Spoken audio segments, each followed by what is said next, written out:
I am going to be reading some of my old cringy writing. There are already some excerpts that I have picked out that I am nervous about reading, but it is Christmas, so Merry Christmas to you. I need to stop putting it off. Let's just go ahead and get started. The excerpts that I'm going to go through in this video are from the Overlord Saga Book 1. The Overlord Saga was a series of books that I was writing in my late teens. The concept was pretty complicated and embarrassing to explain, but essentially there was an underground Illuminati-esque organization that would hire people that they believed had the potential to be completely evil, and then it would bring all those people into their school where they would train them up in being horrible, awful, evil people, and then they would send them out into the world to do various missions for them, be it burglaries or murders or anything along those lines. Think of it as like a evil overlord hidden world story. It was fun to write. In fact, I wrote about 7 or 8 books in it and probably had several million words written in the Overlord Saga by the time that I finished writing, but it obviously never saw the light of day. In fact, only one piece of work from this ever did see the light of day, and that was a short story that won an honorable mention, and I will get to that in the future. That's what this is. This was my angsty late teens writing. Bear that in mind. It's pretty bad. This is the opening page from the Overlord Saga Book 1.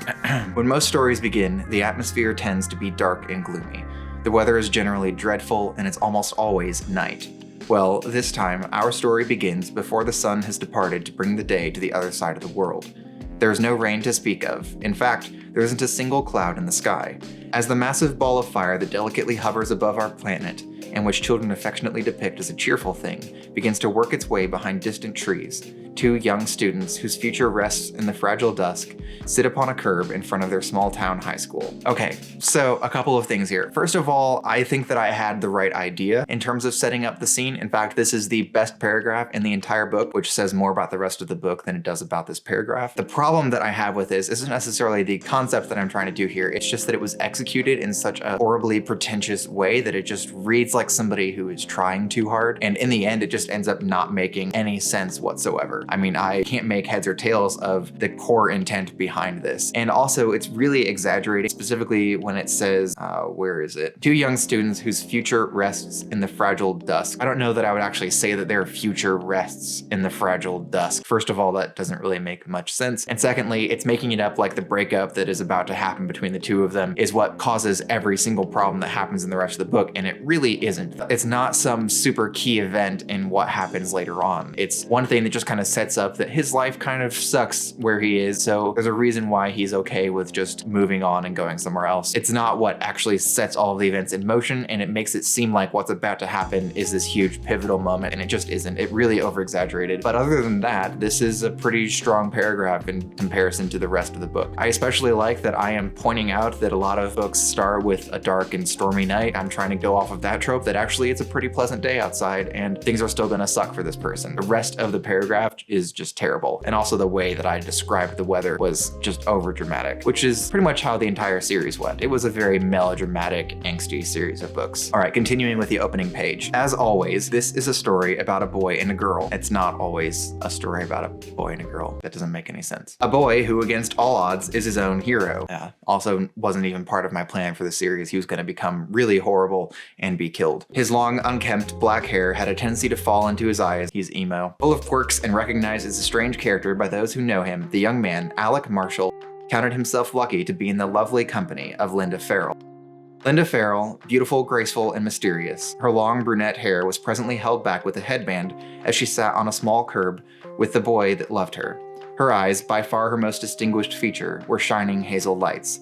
She sighed as Alex stared into them. Okay, now we're getting into the real cringe here. First of all, I am so glad that I stopped really putting in descriptions of people almost at all. Instead, I've learned that you really only need to point out the features that you believe as the author are most important and that you want to make sure the reader gets right, as opposed to just writing paragraph after paragraph describing somebody. It's pointless, and the reader is only going to take in so much of that information. I honestly don't even think that I really needed to describe like her hair color, especially because this is a character who only appears in this first page. She's just not that important, and the amount of time that I spent describing her is really pointless, and then the description itself just is still very generic and bland. And lastly, I'm really laying it on incredibly thick here what's about to happen. This is just something that I have learned through a lot of writing, including writing this series. Subtlety is important for sure, and there is a way to get what I'm trying to get across without being as heavy-handed as I am with this. This entire paragraph alone shows just how much Alec loves her, and also really paints the fact that he's about to be broken up up with and things are about to suck for him. And then I just continue to lay it on more and more. Okay, we're about to get to some terrible dialogue. I have to.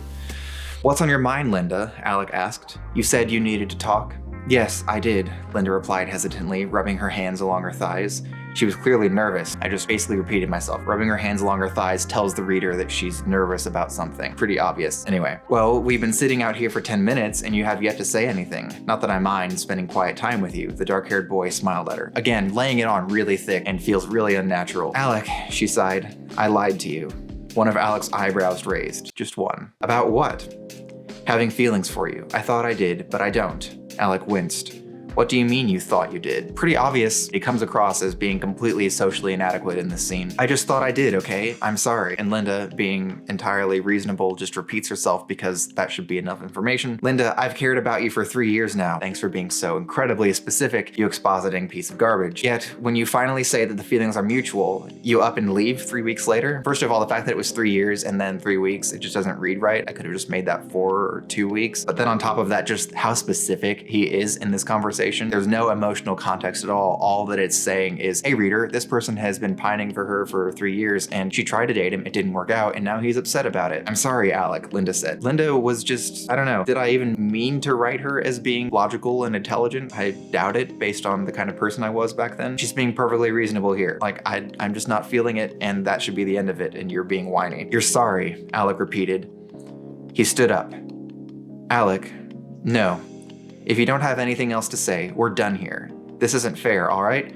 He began to walk away, ignoring the girl when she called after him. And that's the unreasonable part about her. She should not have called after him. This dude is being really melodramatic. I'm gonna be honest with you, I did not intend for this to come off as melodramatic when I wrote it. I wanted it to be really sad, and it doesn't sound sad now that I'm an older person who understands relationships. All it sounds is like he is a really whiny teenager, and she is a perfectly reasonable woman who knows what she wants and decided that he wasn't it, and is well within her rights to do so. So this whole scene that sets up much of the book was just completely pointless, could have easily been nixed. It was really just a way of setting up that Alec is kind of sad now. After a while, Alec is accused of murdering one of his classmates. It was more of a manslaughter situation. He didn't mean for it to happen. And so this evil underground alliance that I mentioned takes him in under their wing. He goes to Los Angeles with somebody who is supposed to be his mentor named Sake, and he and Sake are scouting out a museum or something for some specific sort of mineral that is available there. The whole plot is completely easily thrown away, and actually address that later on in the book. I do know and did know that this part of the plot doesn't make sense. So he's in Los Angeles at this time, and he happens to meet up with somebody that he used to know and somebody that he was romantically interested in a long time ago before she moved to California. He finds her again, and the two of them are going to catch up. And this is another romance scene, and again, it was meant to be romantic, and instead it just comes off as really cringy like much of my writing. This is a bit of a long one. I'm gonna have to take some breaks. They'd stayed at the restaurant for over an hour, talking about nearly anything that there was to talk about before Savannah said that she needed to get home to rest before she went back to the museum the next morning. Okay, there are several things wrong with that sentence, just grammatically speaking, but I'm gonna move past that. That's not really what we're cringing at here. Alec gazed at her more extensively than he stared at the water or the bridge, her soft skin illuminated by blue and red lights mixed with the paleness cast from the moon. Alec began to find himself lost, and his captivation was only broken when Savannah spoke again. I'm glad I met you again. This whole thing just feels so clunky and poorly written just already off the bat. This was a wonderful date. Alec smiled. It was. You're just as much fun as I remember. Savannah didn't say anything in response. She simply smiled softly back at him. People smile softly throughout this entire book, and they also gaze at each other constantly. You'd think I was writing some sort of I was writing a cringy YA novel. Savannah didn't say anything in response. She simply smiled softly back at him as cars whizzed by, blowing her hair away from her face. When she reached forward and took his hand in hers, Alec felt a sudden rush and smiled at her, taking her other hand. The two simply stood there, silent. I didn't realize how much I've missed you, Alec commented, nor did I realize the impact your absence had. Okay, one, that feels incredibly unnatural and doesn't make any sense. Two, I say they stood there silent and then immediately followed up with Alec talking. I didn't even mention that he broke the silence or anything like that, or talk about how long the silence lasted. There's like no break between them talking here. They just take each other's hands. I say they were silent. It seems like they were silent for like half a second. What do you mean? Savannah asked him, as if she's too stupid to know what he meant. She should have just dismissed that and also called him melodramatic and left and never called him again. After you left, a lot of things changed. Get ready for more exposition. That was the same year my mother took my siblings away. My dad went crazy. I lost my friends. Alec looked away. It's really dramatic. A lot of things changed that year. Savannah frowned. I'm sorry, because what else can you say to that? It's all right, Savannah. It isn't your fault. Yeah, she knows. She's not your mother who took your... Yeah. You're here now anyway. I have my best friend back. How much luckier can I get? Gosh, okay. 1, they hadn't spoken to each other in several years and just reconnected. 2, she's not his best friend, and I never even made it clear that they were best friends before. And so he's really, again, laying it on really thick. This kid is horrendous and just, yeah, it's a reflection more of the way that I viewed relationships and me being a hopeless romantic in a really negative sense at the time. And now I'm just not romantic at all. It has been over a decade since I wrote this, and I'm definitely a different person now, and I'm definitely a lot less of a hopeless storybook fantastical romantic than I was when I wrote this book, and so my expectations of relationships are completely different. And so I just read this as being tremendously cringy and having as well a sense of entitlement and a sense of this is how it should go in storybooks, therefore this is just how romance should work, and it just comes off as really unrealistic. Now we come to the big reveal at the end of the book. They have taken the mineral.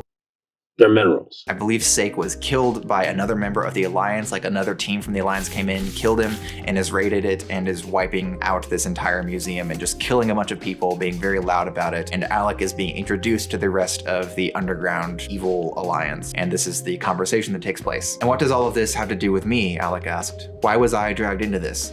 Florence laughed. That's just it.